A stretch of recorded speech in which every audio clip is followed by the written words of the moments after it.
늘 주 앞에 나오기를 원하시는 하나님 아버지,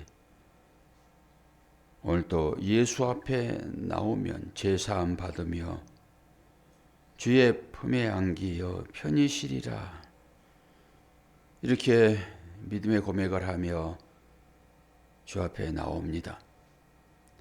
한날을 시작할 때마다 이렇게 하나님 앞에 기도로 시작할 수 있는 은혜를 오늘도 공급하셨사오니 이 은혜 마음에 가득 새김받을 수 있도록 도와주시고, 말씀을 통하여서 우리에게 명령하시는 그 하나님의 법을 쫓아 오늘 하루도 씩씩하게 살아낼 수 있도록 인도하여 주옵소서. 감사드리며 예수 그리스도의 이름으로 기도하옵나이다. 아멘. 하나님 말씀 시편 119편 41절에서 48절입니다. 오늘 6번째 글자입니다. 여호와여, 주의 말씀대로 주의 인자하심과 주의 구원을 내게 임하게 하소서. 그리하시면 내가 나를 비방하는 자들에게 대답할 말이 있사오리니 내가 주의 말씀을 의지함이니이다. 진리의 말씀이 내 입에서 조금도 떠나지 말게 하소서. 내가 주의 규례를 바랐음이니이다. 내가 주의 율법을 항상 지키리이다. 영원히 지키리이다.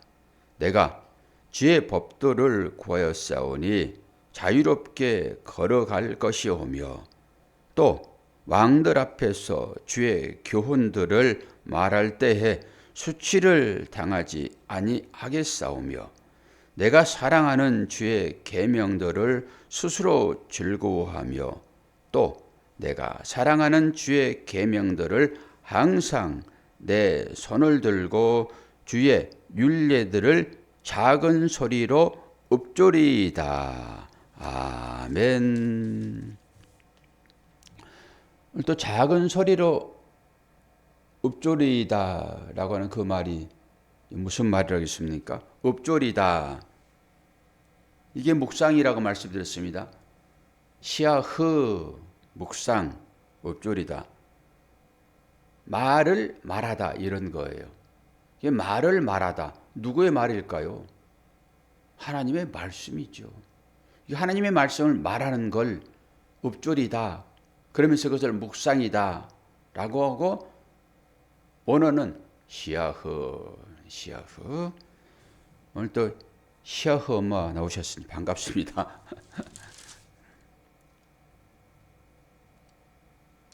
이 말씀을 쭉 한번 읽어보실 때, 저는 이 말씀을 읽으면서 예수님의 마음을 가지고 쭉 읽어봤어요. 예수님의 마음을 가지고. 예수께서 이 시편을 지금 읽는다. 그랬더니 공감력이 생겨요. 그냥 읽으면은 이 말이 무슨 말인지 잘 안 들어와요. 계명, 율법, 율례, 법 전부 그러잖아요. 법 하면 무서운 거예요. 일단 딱딱하고. 그런데 이것을 예수의 심정으로, 예수가 아버지께 기도하는 것처럼 그 마음을 가지고 쭉 한번 읽어보면은 뭉클해져요. 야, 자녀가 아버지께 간구하는 내용이로구나. 그럼 훨씬 더 쉬워요. 이 말씀 자체가. 오늘은 이제 6번째 글자예요. 6번째 글자. 알렙 벳 기멜 델렛 해 바부 와우 같은 애. 알렙 벳 기멜 달렛 해 바부 자인. 바부요, 오늘 바부. 곡조에 붙여가지고 우리가 애울 때 잘 안 애워지니까 이 노래에 붙여가지고 이렇게 애운 거예요. 그럼 쉽게 이제 애워져요. 여러분 인터넷 들어가가지고 동영상을 한번 해보리요 노래, 그러면은 이런 곡조가 나와요. 그럼 거기에 맞춰서 한 10번만 외우면 외워질 거예요. 10번만 외우면은. 노력이 필요하죠. 22자 그냥 금방 외워지니까 한번 외워보세요. 또 공부이니까. 네, 글자를 따가지고 22자, 그걸 따가지고 시편 119편, 절로는 8절씩 한 연을 만들어가지고 그렇게 썼어요. 그러니까 176절이 되겠지요. 재밌다니까요.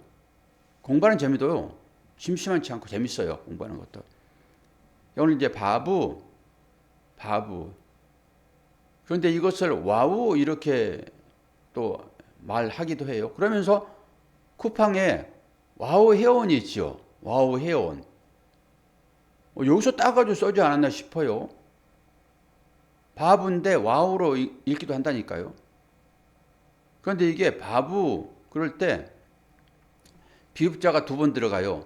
바부잖아요. 바부. 이렇게 쓴다고 쓸 때는 글자 하나 그냥 딱 써요. 이게 뭐야? 갈고리. 뜻은 갈고리. 그리고 혹시 소여물을 써본 적이 있으세요? 권사님? 소여물 쓸 때는요. 이 나무, 갈고리 같은 나무 그걸로 뒤집어요. 계속. 그리고 거기에다 이제 겨도 집어넣고 하면서 이렇게 소물 써거든요. 그때 쓰는 갈고리 그거예요. 이거 갈고리. 그냥 기역자, 구부러진 기역자 이렇게 보시면 돼요. 기역자는 딱 이렇게 됐잖아요. 이게 둥그런 기역자. 요게 이 글씨예요. 이게 전부 상징이라니까. 형상, 상징. 그러면 이게 뭐 같아요? 그래서 갈고리라는 뜻이 있어요. 그냥 갈고리. 그래서 이 갈고리를 이제 낚시, 그리고 뭐, 개시, 못, 이 단어가 쓰여지는 어떤 장면들을 연상하게 하는 거죠. 그러면서 이제 못이라고 이제 의미를 달기도 해요.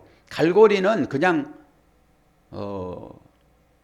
사전적인 의미로 그냥 갈고리예요. 모든 사람들이 다 같이 쓰는. 근데 거기에다 이제 여러 가지 해석을 붙이는데 이게 영적인 해석이기도 하고 문자를 통해 가지고 쓰기도 하는데 이게 못이라는 또 의미도 있단 말이에요. 그러면은 이 바부라고 했을 때 못이 두 개 박히는 거예요. 못이 두 개. 못이 두 개 박히는 거 십자가잖아요. 그러니까 여기 계시라고 하는 뜻도 있고 어제 그 말 창 우리가 이제 시야흐 했을 때 그 뒷자가 그 미음자에다 밑에 하나 똑 떼어내버리고 하면은 이제 그것이 되는데 위에 창이 하나 나와 있다 그랬잖아요. 그것이 이제 수음이라는 의미가 있다면 숨 쉰다 그 창구목으로. 여기도 계시라는 의미가 들어 있어요. 이제 하늘을 보아야죠. 계시는 위에서 내리니까 그런 의미가 글씨에 다 들어 있다라고 보시면 되고 오늘 이 바부 와우 그래서 갈고리잖아요. 갈고리. 그럼 이 사람들이 왜 이걸 썼을까? 아, 너희들은 이제 우리와 하나로 묶였어. 이게 해원제잖아요. 묶여 있는 것이. 그래서 해원제는 특별히 올해비를 내지요. 6천 얼마씩이가 내더라고요. 저는 이제 그렇게 하지 않고 물건이 필요하면은 제 딸이 해원이니까 제 딸은 그 쿠팡에서만 조달했어요. 뭐이든지 다 거기서 배달해줘. 살림을 그렇게 하더라고요. 우리는 마트 가서 이렇게 장을 보잖아요. 근데 요즘 시대는 쿠팡이 마트예요. 회원제로 해가지고 6,400원인가 그거 내면은 그냥 조그만 핀 하나도 갖다 주니까 얼마나 편한 세상이냐고요. 그러니까 그렇게 연결되어 있기 때문에 저 제지할 방법이 없어요. 모든 사람이 편리하게 그렇게 쓰는데 그래서 그 사람들이 와우 회원이라고 하는 것은 오늘 이 글씨 가운데 있지 않았는가. 이게 갈고리라고요. 뜻 자체가. 너희들은 우리하고 묶였어. 갈고리를 딱 이렇게. 신비해요. 세상 사람들이요. 이거 다 그냥 취해서 쓰는 거예요. 전부 다. 진리가 그 안에 숨어 있다라고 보시면 돼요. 이제 그러면서 한자 한자를 좀 풀어볼 텐데 전부 다 이게 법이에요. 법. 그러면은 41절을 한번 볼까요? 41절을 보게 되면은 뭐라고 나와 있습니까? 여호와여 주의 말씀대로 주의 인자하심과 뭐 구원은 아시겠지요. 인자하심. 여기에 이제 지난번에 우리가 인자, 자비, 인애 이런 얘기를 하면서 자비라는 것을 이제 불교 용어로 한번 풀어보았던 기억이 나시죠? 그때 쓰는 인자예요. 이게 헤세드라는 단어예요. 헤세드. 진실하다, 자비롭다, 자애하다, 인자하다 이런 의미가 된단 말이에요. 그러면서 뭐라고 그래요? 주의 말씀대로 나를 살게 하소서 그랬잖아요. 근데 이 말을 좀 다르게 번역을 하면은 주께서 그렇게 말씀하신 대로, 그러니까 주의 말씀하신 대로 이것이 아니라 주께서 그렇게 말씀하신 대로 이렇게 푸는 것이 합당하다 얘기를 해요. 이렇게 푸는 것이 주께서 말씀하신 대로 우리는 살겠다라고 하는 거죠. 주께서 말씀하신 대로 살겠다. 그리하시면 나를 비방하는 자들에게 대답할 말이 싸우리니 내가 주의 말씀을 의지하리이다. 주의 말씀대로 이게 뭐예요? 규례, 규례.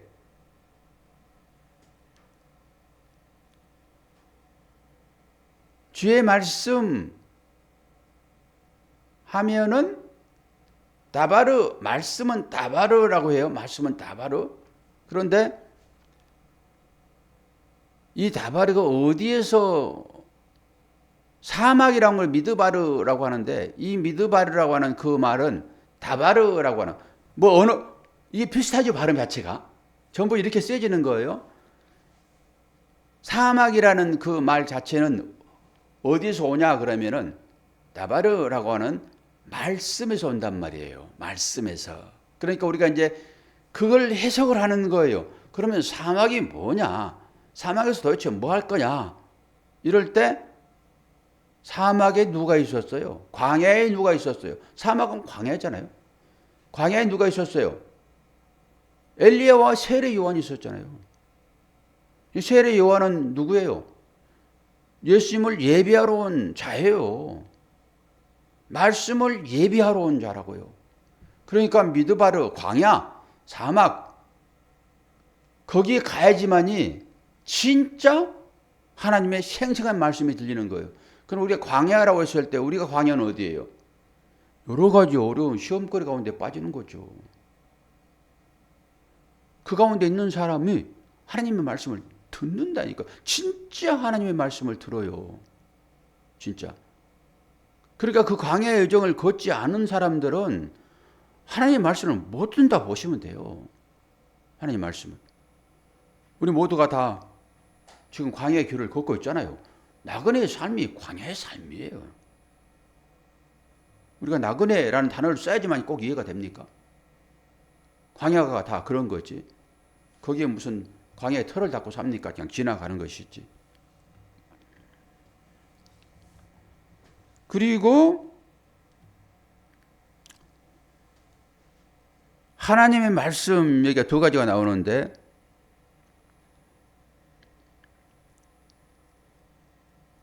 주의 규례라는 말이 나오잖아요. 주의 규례 43절에 진리의 말씀이 내 입에서 조금도 떠나지 말게 하소서 내가 주의 규례를 바랐음이니이다. 이 규례 이거 좀 생각을 좀 해볼 필요가 있어요. 규례라는 단어는 미시파트라는 단어를 써요. 어려운 얘기지만은 그냥 그런 단어들은 들어두시면 돼요. 그냥 미시파트. 그리고 이것은 하나님의 정의예요. 정의. 하나님의 성품은 공의와 사랑이죠. 공의와 사랑. 공부하시는 거예요. 머리를 굴려야 돼요. 피를 돌게 해야 돼요. 그래야 하나님 말씀이 딱 떠올라요. 공의, 정의 이런 얘기를 하잖아요. 그런데 여기에 지금 규례라고 하는 것은 미시파트라고 해가지고 정의라고 해요. 정의. 공의가 아니고 정의. 그러니까 이 정의를 이 세상 가운데서 이루겠다라고 하는 공평이거든요. 정의를 이루겠다라고 하는 것이 공평하게 살자라고 하는 거예요, 이게. 그런데 이 땅 가운데 공평이 이루어져요, 안 이루어져요? 공평하다. 모두가 다 공평합니까? 공평이 안 이루어지잖아요. 그럼 왜 공평이 안 이루어질까요? 이거 오늘 나오는 규례라니까요, 공의. 내가 규례를 따랐습니다 얘기하잖아요. 세상 사람들은 이 정의를 이 땅 가운데 이루려고 하는 거예요. 그런데 정의가 안 이루어져요. 그게 공평인데 그게 왜 안 이루어질까요? 하나님의 공의가 없기 때문에 그래요. 그러니까 이 정의라고 하는 것은 공의의 아래 개념이란 말이에요. 이 정의의 상위 개념이 공의의 공의. 하나님은 공의의 하나님, 정의의 하나님, 그렇게 얘기하잖아요. 사랑의 하나님, 이렇게. 그러니까 이 공의가 빠져버린 정의는 절대 공평이 일어날 수 없어요. 그게 사랑이 빠져버린 거거든요, 이렇게. 법으로만 해가지고 안 된다, 이런 얘기예요. 하나님의 공의가 하수같이 흐르게 하소서. 이 공의는, 이 정의는 공의의 하위 개념이라고요. 그러니까 이 공의가 수반될 때 이 정의는 이루어지는 거예요. 오늘 이 규례란 말이 그런 얘기란 말이에요. 그래서 공부를 해야 되는 거예요, 이게. 하나님의 규례를 따랐습니다 라고 하는데 뭘 따랐다는 거예요, 도대체. 이게 하나님의 공의 아래 개념인 정의라고요.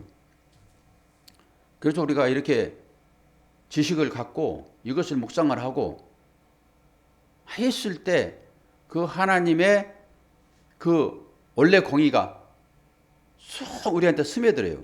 우리한테. 내가 그것을 따랐다라고 하는 거예요. 그것을 따랐다. 그래서 이 하나님의 이 공의는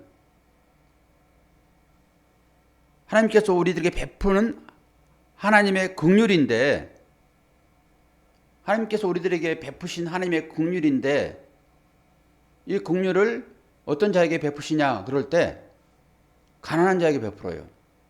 그래서 심령이 가난한 자는 복이 있나니 라고 하면서 하나님의 나라를 볼 것이다 얘기해 버리는 거예요.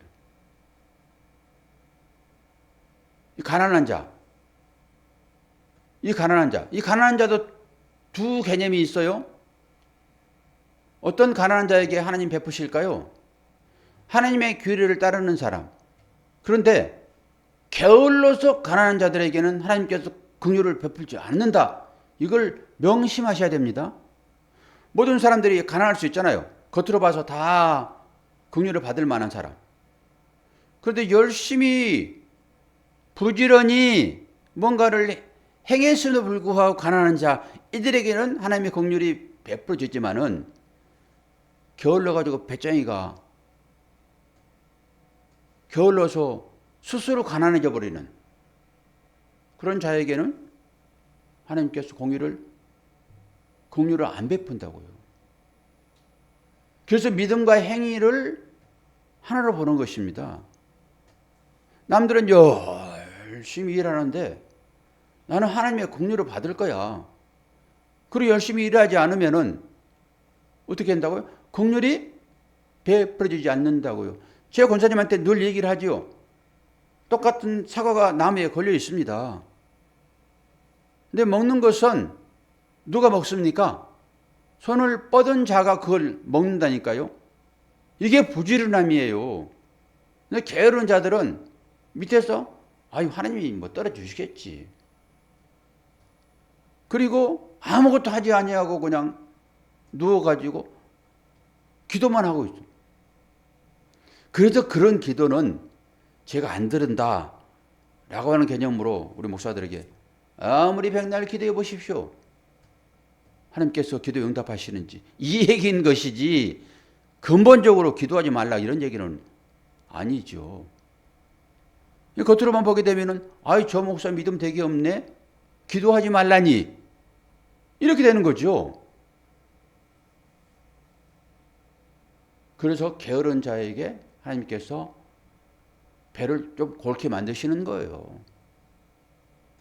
그게 게으름이야. 그게 이마에서 땀을 흘려야 먹고 살도록 너희들이 지은 바 되었는데 죄를 지어가지고 왜 내 한 그 명령에 너희들이 따르지 않아? 그럼 배를 한번 걸어봐. 그리고 긍휼을 나타내지 않는다라고 하는 것이다. 이렇게 보시면 돼요. 그러면서 로마서 1장 17절에 복음에는 하나님의 의가 나타나서 믿음으로 믿음에 이르게 하나니 뭐라고 한다고요? 기록된 바 의인은 뭐라고요? 믿음으로 말미암아 살리라.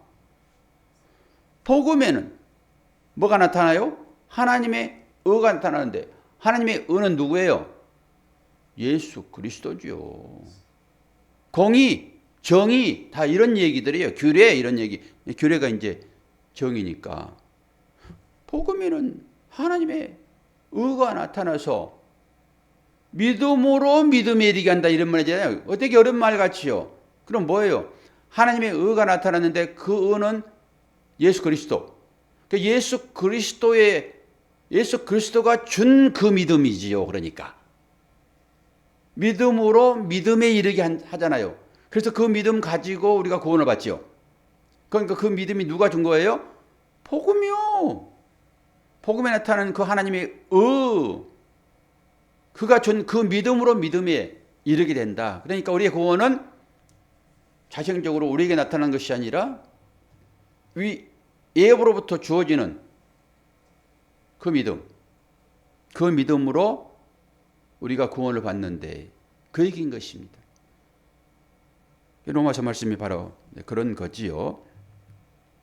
그리고 43절은 뭐가 나오죠? 진리의 말씀. 전부 그렇잖아요. 진리의 말씀. 규례 똑같이 진리 같은 얘기예요. 규례를 먼저 했지만은 진리의 말씀. 이것은 뭐예요? 에메트라는 단어를 쓰는데 신실하다, 성실하다 이런 얘기예요. 그럼 이 단어는 어디서 오냐 그러면은 아멘 여기서 온 거예요. 아멘. 네, 아멘. 그러니까 우리가 아멘 하면은 하나님의 말씀이 하나님이시니까 하나님은 신실하십니다. 진리이십니다. 이 고백을 하는 거예요. 아멘이 그냥 아무 말에나 아멘 붙이는 게 아니에요. 우리가 말씀을 읽으면은 아멘 하잖아요. 그런데 이 말씀은 진실하십니다. 아멘 그 단어 자체가 진실 두 번 들어있다고요. 아멘 그 자체가. 이게 얼마나 진실하면 두 번씩 하냐고요. 똑같은 말이에요. 신실하십니다. 진실하십니다. 이게 이제 진리예요. 진리. 44절에 뭐라고 얘기하고 있습니까? 내가 주의 율법을 항상 지키리이다 라고 했잖아요. 율법 우리가 잘 알지요. 토라는 모세오경을 토라라고 얘기해요. 거기서 모든 성경들이 다 쓰여지는 것입니다. 모세오경을 풀어내는 것이 전부 다 예언서, 시가서 전부 이런 것들이에요. 선지서 이런 것들, 율법, 토라, 계명, 법령, 가르침, 교훈. 이건 뭐예요? 하나님으로부터 오는 훈계예요. 하나님으로부터 오는 훈계. 이게 율법이라고. 율법. 그리고 45절에 공부하는 거예요, 지금. 내가 주의 법도를 구하였사오니 자유롭게 걸어갈 것이오며. 법도. 이것도 피쿠스라는 단어를 쓰고 있는데 뭐냐 그러면은 이것도 교훈, 이것도 계율. 그러니까 하위 개념이라고 보면 되겠지요. 율법의 하위 개념. 아까 이제 정의는 공의의 하위 개념 이런 것처럼 위에 뭐가 있고 밑에 이제 하위 개념들이 있어가지고 그게 이제 우리가 이제 규례로 실행하는 어떤 개념들이라고 보시면 돼요. 또 이 법도라는 이 단어가 시편에서만 24번이 쓰여지는데 24번이 쓰여지는데 오늘 우리가 읽고 있는 이 시편 119편에만 21번이 쓰여져요. 이 단어 자체가 시편에서만 쓰여지는데 이 119편에서 21번이 쓰여진다. 참고로 기억해 두세요. 그리고 46절에 보게 되면은 뭐라고 얘기합니까? 주의 교훈들을 말할 때에 수치를 당하지 아니하겠사오며 그러잖아요. 교훈. 이거 에다라고 단어를 쓰는데 이게 증거이고 증언이에요. 그러니까 이 하나님의 말씀을 증언할 때 이런 거예요. 풀어 설명할 때 항상 하나님의 증거로서 말이에요. 항상 이 말 가운데는 하나님의 증거가 드러난다라고 하는 거예요. 주의 교훈. 47절에 보게 되면은 내가 사랑하는 주의 계명들을 스스로 즐거워하며 계명 이것은 그냥 단순하게 미치와인데 명령이라고 보시면 돼요. 명령. 그러니까 이 계명은 명령으로 주어지는 거예요. 명령으로. 그럼 이 명령을 무조건 따르는 것입니다. 그래도 이 명령을, 이 계명을 이거 지키지 않으면은 속죄가 필요해요. 속죄는 무엇입니까? 제 사함이잖아요. 이거는 속죄가 이루어지지 않으면 죽는 거잖아요. 그러니까 이 계명을 지키지 않으면 죽는 거예요. 이게 율법이잖아요. 율법을 완벽하게 지키면 다 사는 것입니다. 구원이에요. 그런데 율법을 지킬 수 있어요, 없어요? 우리가 한 개라도 어기면 율법 못 지키는 것입니다. 그러면 그것으로 인해 사람 죽게 되기 때문에 속죄가 필요하단 말이에요. 그래서 십자가가 거기 서는 것입니다. 거기에 명령이에요. 이거는 철저하게 지켜야 되는 거예요. 우리 신명기 27장을 읽어봤죠? 다 같이. 그러면서 저주가 계속 선포되면서 그 저주 뒤에 뭐라고 했어요? 권사님? 저주 뒤에다 뭘 붙였어요? 아멘을 붙였지. 뭘 붙여요? 아멘을 붙였지. 정신 차려야 돼요, 지금? 공부하고 있는데. 이 대학원 강의를 하고 있는데, 지금.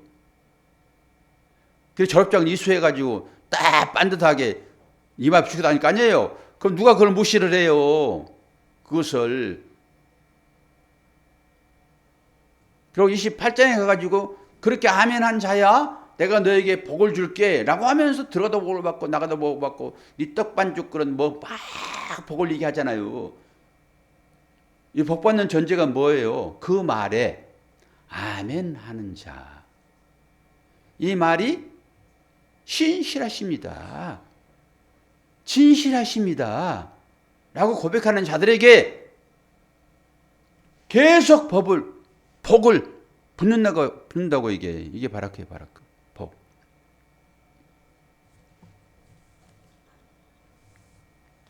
그리고 이 계명을 지키지 않게 되면은 이스라엘에서 끊어지는 거예요. 당연하죠. 이스라엘은 누구예요? 야곱이 이스라엘 됐잖아요. 발목을 잡는 자, 남을 넘어지게 하는 자. 그곳에서 이스라엘로 바꿨잖아요. 우리 이름이 거기에 들어가 있잖아요, 지금. 그러니까 이런 계명들을 우리가 지키는 거죠. 이 계명이 딱 한 단어로 압축해가지고 우리에게 줘지잖아요. 이 계명이. 압축해서 전해준 계명이 뭘까요? 생각을 좀 하시라니까요. 이 압축해서, 이 계명이잖아요. 율법이잖아요, 이게. 여기 보세요.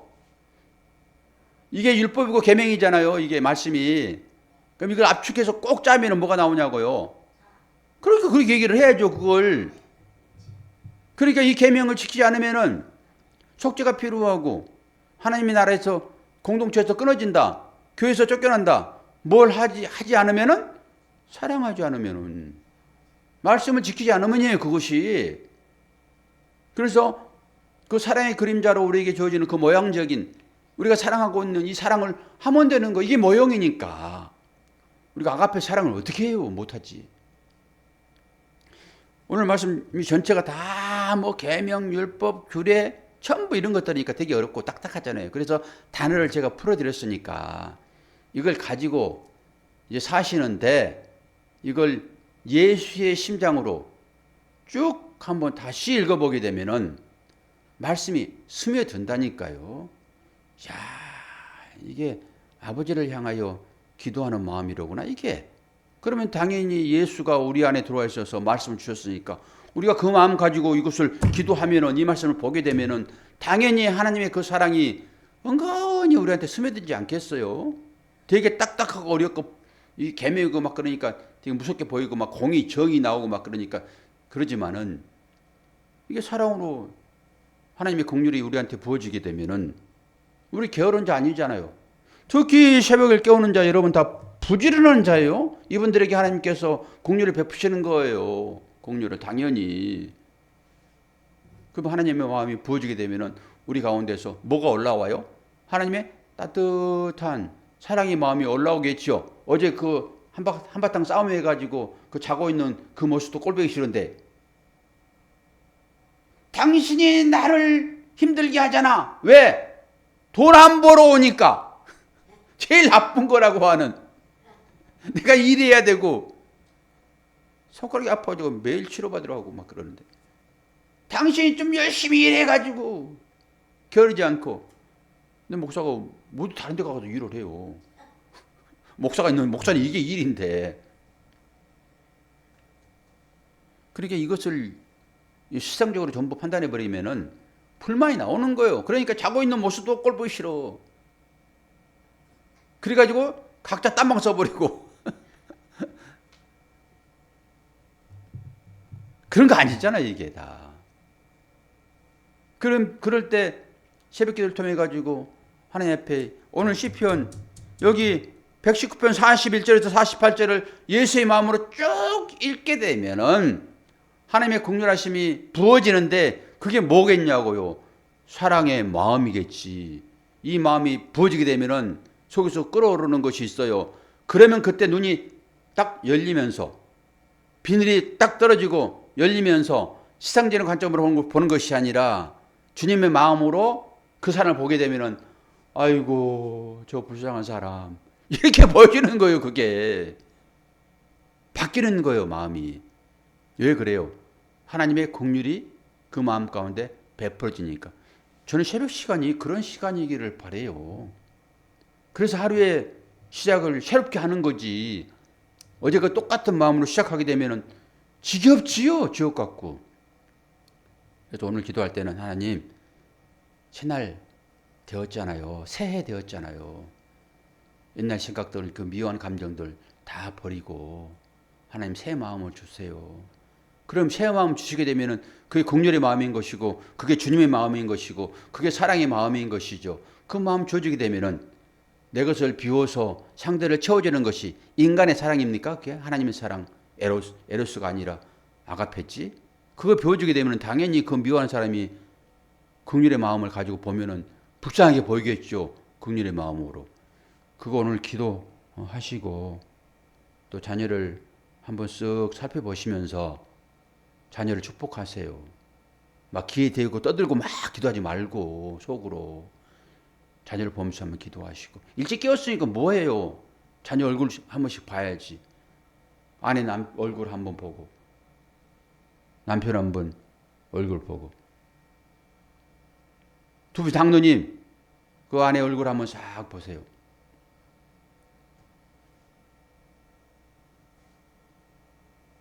야근하다 집에 돌아오셔서 누워 계시는 아내가 보일 것이고 또 새벽에 일찍 일하러 가시고 하시는 그 아내 얼굴이 보일 것이고 그럼 뭐 하실 거예요? 축복기도 하고 긍휼의 마음을 가지고 대해야지. 자녀도 마찬가지예요. 아이고 하나님 어떻게 이런 애들을 나에게 보내셨습니까? 그러면서 축복하고 남편 얘기는 안 했는데 남편도 그렇게 한번 보시고 기도하겠습니다.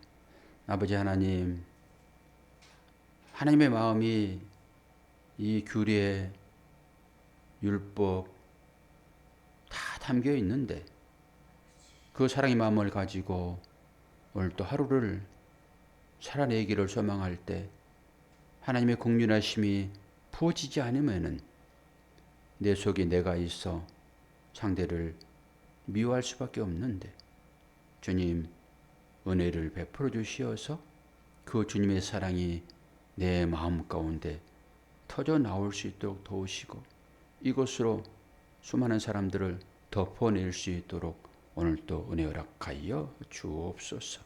감사드리며 예수 그리스도의 이름으로 기도하옵나이다. 아멘.